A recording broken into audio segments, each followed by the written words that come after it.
조갑제 TV 시청자 여러분 안녕하십니까. 2021년 1월 20일 밤 10시 30분인데요. 조금 전에 즉 미국 시간으로 1월 20일 오전 8시 20분 1월 20일 미국 시간으로 1월 20일 오전 8시 20분에 제45대 미국 대통령 도널드 트럼프가 백악관을 떠났습니다. 백악관에서 잔디밭에 착륙한 마린 1호 헬리콥터를 타고 메릴랜드에 있는 비행시간으로 한 10분 정도 거리에 있는 앤드류 미군 기지로 갔습니다. 앤드류 기지 공항입니다. 거기서 간단한 퇴임식이라고 그럴까요? 하여튼 간단한 퇴임식 그리고 간단한 인사를 하고 그 다음에 에어포스 1 전용 비행기를 타고 플로리다에 있는 자신의 리조트로 갑니다. 그리하여 트럼프 시대가 공식적으로 끝났습니다. 그런데 트럼프를 보내는 미국 사람들의 시선이 아주 냉담했습니다. 트럼프는 아주 조용하게 떠났습니다. 집무실에서 나오자 그 근처에 서 있는 사람들에게 약간 멀찌감치 서서 몇 마디 하고 나서 바로 헬리콥터를 타고 떠났습니다. 헬리콥터를 타고 워싱턴 가운데를 한 바퀴 돌고 갔어요. 특히 바이든 대통령이 취임하는 미국 의사당 상공미를 지나갔습니다. 바로 지난 1월 6일 자신이 선동해가지고 폭도들이 난입해가 5명이 죽는 그 사건 현장을 보고 날아갔습니다. 미국 역사상 최악의 대통령이다. 최악의 대통령이라는 평가를 벌써부터 받고 있습니다. 미국 역사상 처음으로 2번이나 탄핵 소추되었다. 처음으로 지금까지 탄핵 소추된 사람이 앤드류 존슨, 클린턴, 트럼프인데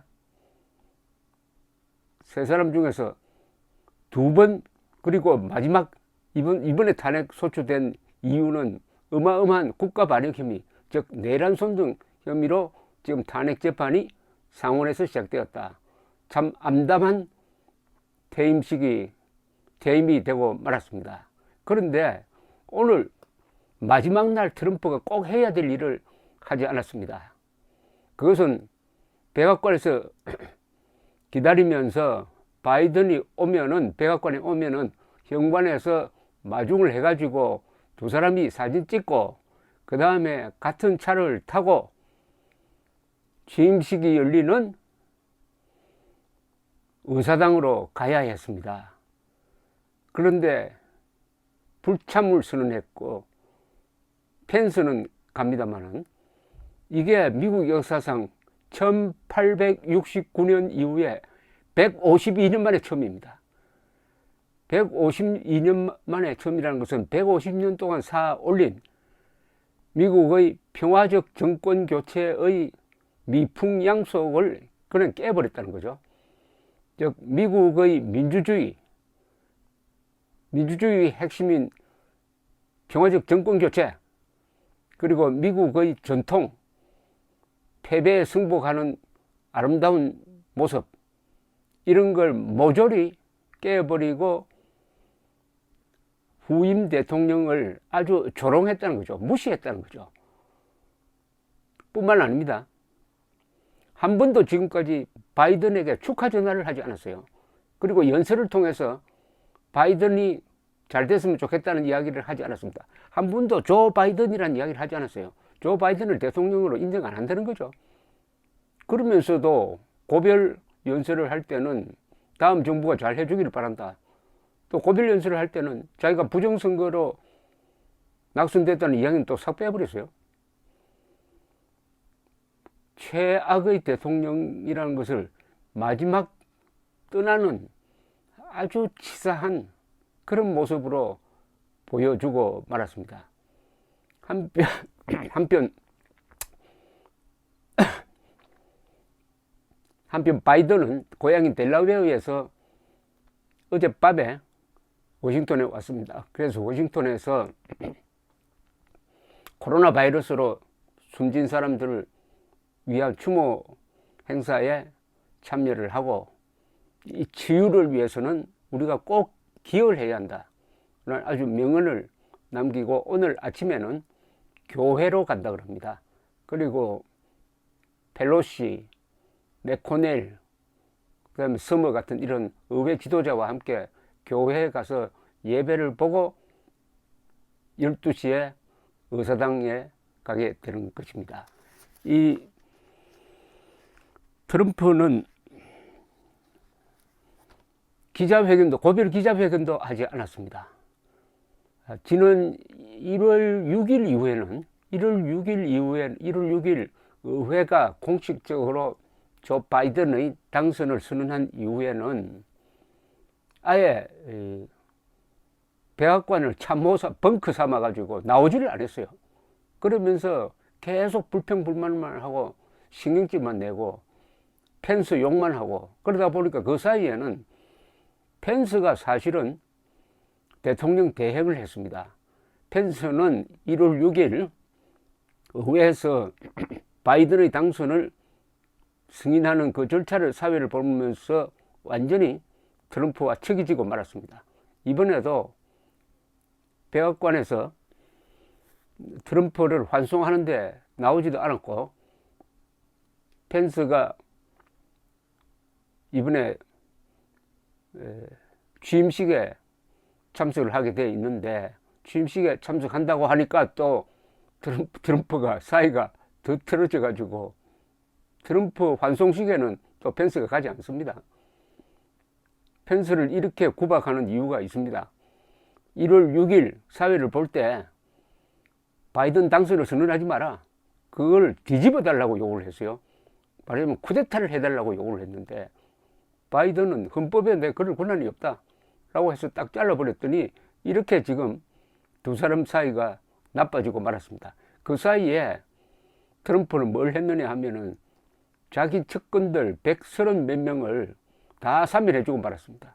그 아주 부패분자들 포함해가지고 다 사면해주고 말았습니다. 끼리끼리 사면하는 이런 마지막 모습을 보여주고 말았습니다.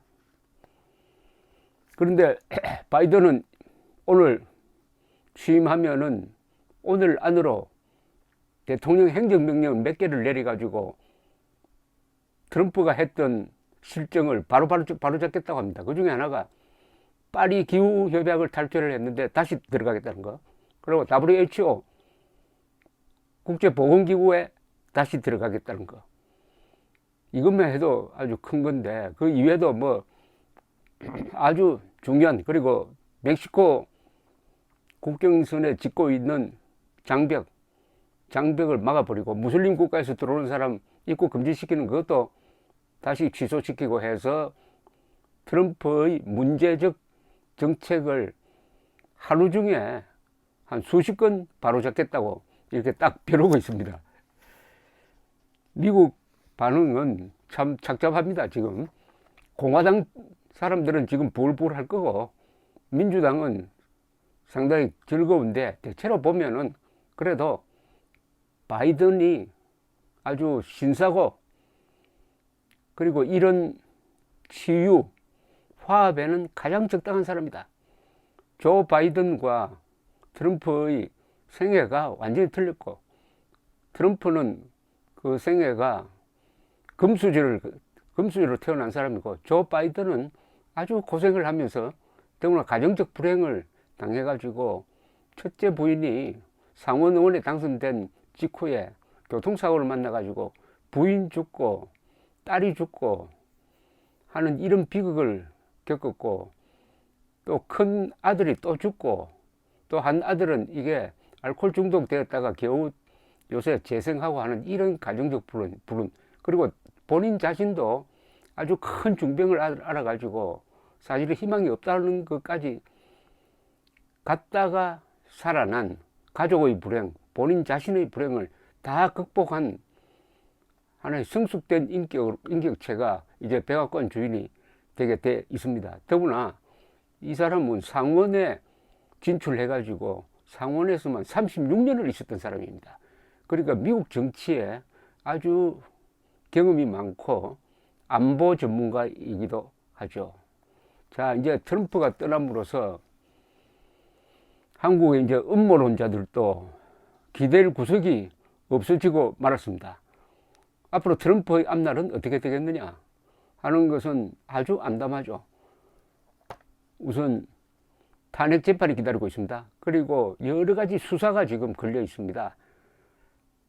그리고 탈세 조사를 포함하고, 그 다음에 이 트럼프가 경영하는 회사가 빚더미 위에 있습니다. 돌아오는 이 빚 상환이 매우 어려울 것으로 보입니다. 그러나 아직도 공화당에서는 골수 트럼프 지지자가 많아요. 그러니까 지금 공화당이 이제 트럼프에 의해서 하이제킹 됐는데, 이제 트럼프가 떠났으니까 트럼프와의 연을 끊고 공화당이 재생할 수 있느냐 없느냐에 달려 있습니다. 공화당 지도자 미치 매코넬은 어제 미국 대통령이 이 폭도들을 선동을 했다. 그리고 완전히 거짓말로서 이런 선동을 했다 해가지고 딱 트럼프와 잘랐습니다. 만약에 이 사람이 협조를 해주면은 트럼프는 탄핵이 되어가지고 앞으로 영구적으로 공직 취임이 어려워지게 됩니다. 불가능하게 됩니다. 어쨌든 2016년에 당선돼가지고 17, 18, 19, 20, 4년 동안 미국을 다스리면서 수많은 거짓말과 억지와, 그리고 드디어 마지막에는 크게 진 선거를 자기가 크게 이겼다고 조작을 해가지고 선동을 2개월 동안 하고, 그것도 모자라가지고 수십 건 소송을 하고, 소송이 안 되니까 군중들을 동원하고 펜스를 압박하고 해가지고 선거 결과를 뒤집으려고 하다가 결국 이 짝이 나고 말았습니다. 지도자가 가장 큰 범죄는 선거 결과를 승복하지 않는 겁니다. 미국의 200년 이상 이어져 오는 평화적 정권 교체를 방해한 회방꾼으로 역사에 기록될 것입니다. 최악의 대통령이 백악관을 떠났습니다. 감사합니다.